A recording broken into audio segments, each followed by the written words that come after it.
You're never going to make it. You're lazy. You're miserable. You're fat.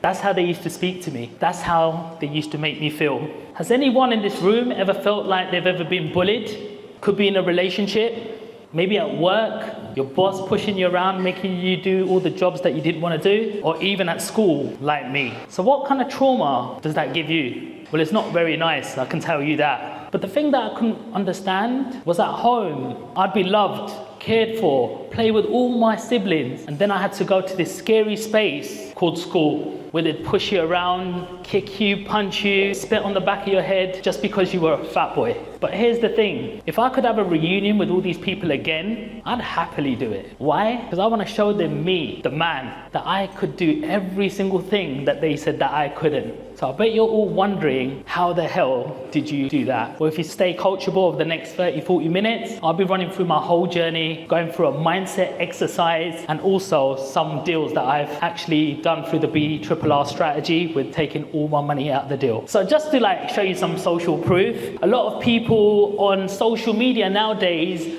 are marketers, they're salespeople. They want to sell you a dream. I'm not here to do that. I'm here to tell you exactly who I am, where I've come from, and maybe somewhere along that journey you might be able to relate, and it gives you that belief system how you can also go forward in your journey too. I remember this trip right here. I remember I really wanted to go to France, and I was like, it's the first one with my hand up. I want to go to France. Yeah, I'm going. I went home, my dad goes, no, we ain't got the money for that. And I was so disappointed, and to my amazement, my teacher goes, I really know how much you wanted to come to this, Sean. Do you know what? I'll sponsor you. And I'm wearing my dad's fake Elise top on that sort of trip, you know? This is overgrown sort of clothes that I used to wear, you know, because maybe I didn't have the most coolest clothes myself. But today, life is very, very different for me. My journey started at the age of 8. I grew up with 3 sisters, my mum, myself, so it was a really female-dominated house. And I always just wanted to be the man of the house. So to see my dad, I had to go to the corner shop, whether it was to give his lunch,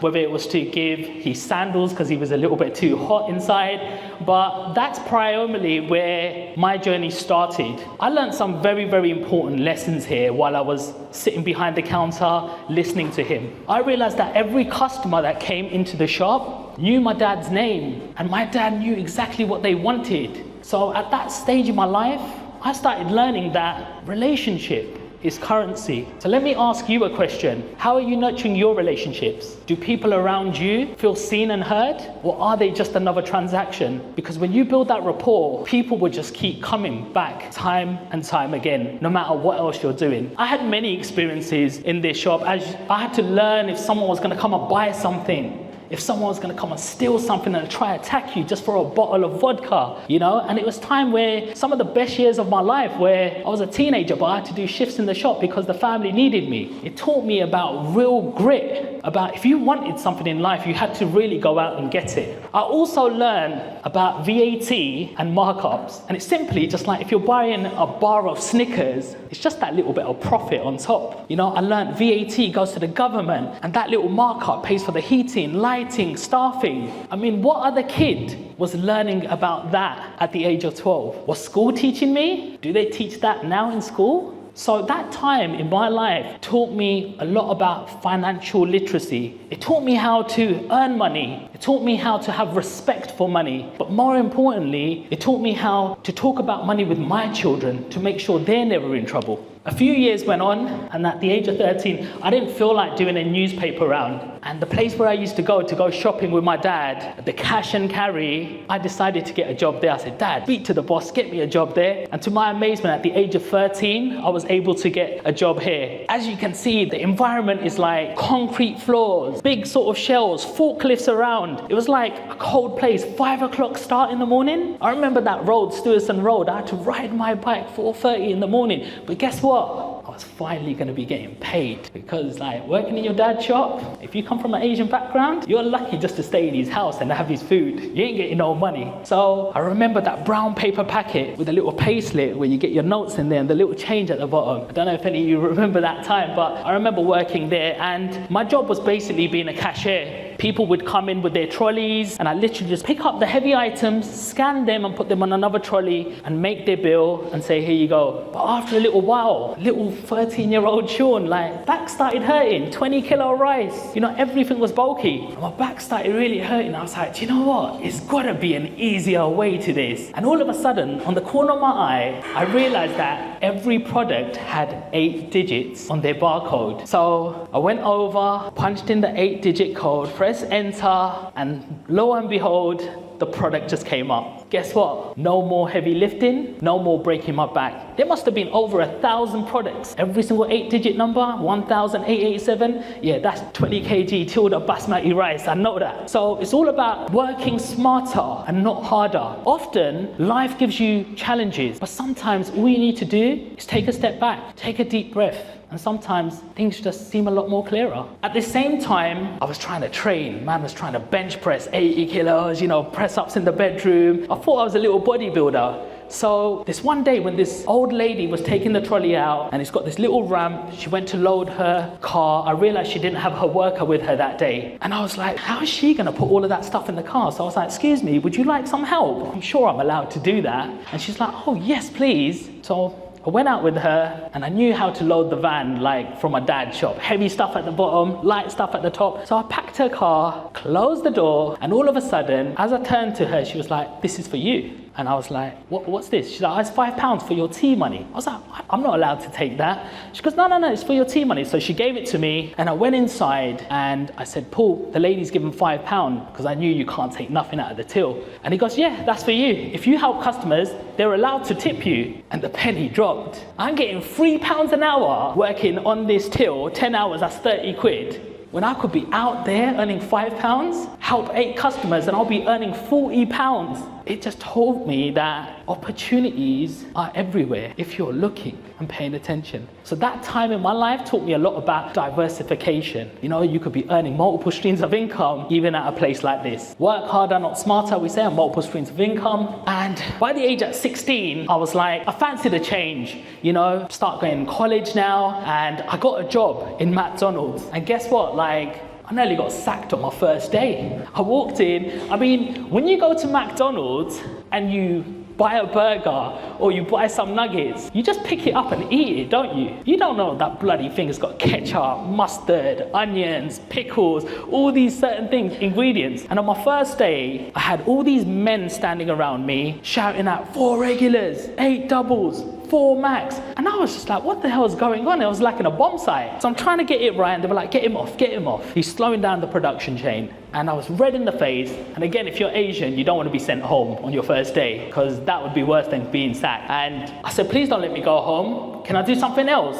And she goes, yeah, you can bag the nuggets. So that's what I did for the whole day. I was literally scooping up 4 nuggets, putting it in a little wrapper and putting them on a tray. By the end of that shift, I just thought to myself, bloody failed. I came to the very first hurdle, proper employed job, and I've just bloody failed. But I wasn't gonna take that on the chin. I went back and I did it again and again. And I learned how to do the chicken side. I learned the fry station. I learned the grill side. They didn't even have enough labor to let me work on the tills. So I started working on my break time, because that working for free wasn't new to me. And all of a sudden, I knew every single thing in that place. How often do we work in a job and do the same thing every single time, repeat it and repeat it? And it comes to the end of the month and you think, is my boss gonna lay me off? Am I getting too comfortable because I can be replaced? Well, I knew at that time in my life, McDonald's couldn't even let me go, because I became indispensable. I became an asset to the company because they couldn't afford to let me go. A few years after, I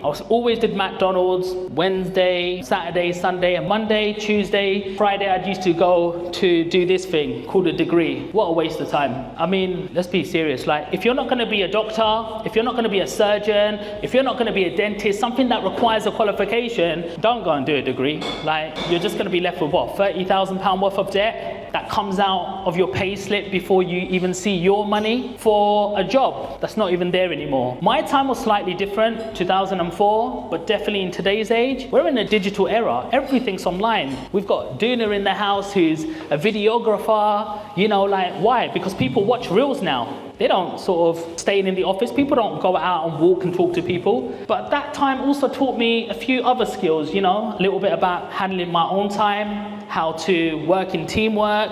You know, it was a good chink in my armor to have this, learning more about numbers, but I mean, think twice before you do a degree if you're not going to do a profession from it. If you want to learn and you've got youngsters around you, if you're quite in a young place, go and do an apprenticeship. Go and learn real life work. Go and shake someone's hand. Go and look at them in the eye. Find out how failure feels like and how you're going to do it differently, because there's nothing that beats that. At the age of 21, you know, I mean, this was when the credit crunch happened, 2008, and went on a career break. Some of my friends was like, I'm gonna chill for a little bit. Me, 6 months before I graduated, I applied to Barclays. Got my first interview in February, got my second interview in May, and I got the job before I even finished my degree. So they said, you can start straight away. I said, as long as you give me a day off for my degree. And I started off cashiering. And being a cashier taught me how to build relationships. I started counting money. I started learning how to help people with their savings, with their loans, with their GI, general insurances.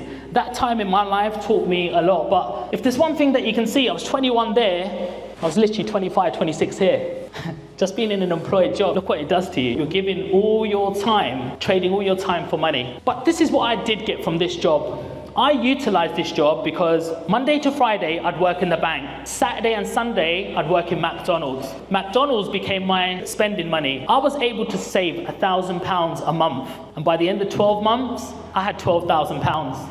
I saw my very first opportunity in the bank. Anish Taylor just said, hey, do you want to buy a property? I said, where is it? It was in East London. I said, nah, it's a little bit too expensive. It's a credit crunch. No one wants to buy any property. But a couple of months later, he made me an offer I couldn't refuse. Another 40,000 under market value. And because I was doing this thing called saving and managing my money, and because of them young lessons about financial literacy, I was able to buy my very first house at the age of 21. It was like cheating the system, guys. Monday to Friday, I'm getting 2-3 grand from my job. Saturday, Sunday, I'm getting free like McDonald's, and I'm just messing around in the kitchen. And then I had this another Halifax account where I'd get £1,000 rent, my mortgage would come out £500 a month, and I was just getting £500 for free. Like, it literally felt like that. And the penny dropped to say, hey, come on, why can't I do more of this? So I stayed exactly like that for the very next 6 years of my life. And I just rinsed and repeated that. I'd take coffee from home in my mug. I'd take my mum's chicken and rice in my Tupperware, you know, save on them £5, £10 lunch money.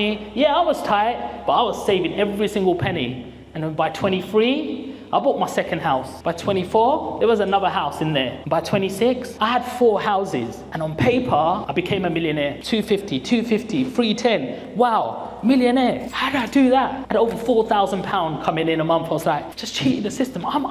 Look at me, man. Yeah, I'm the man. And then, how often you think you're exactly where you want to be and life's going just the way you want it to, and then a curveball just comes away. And that's when this time in my life taught me, like, always be humble, always keep calm.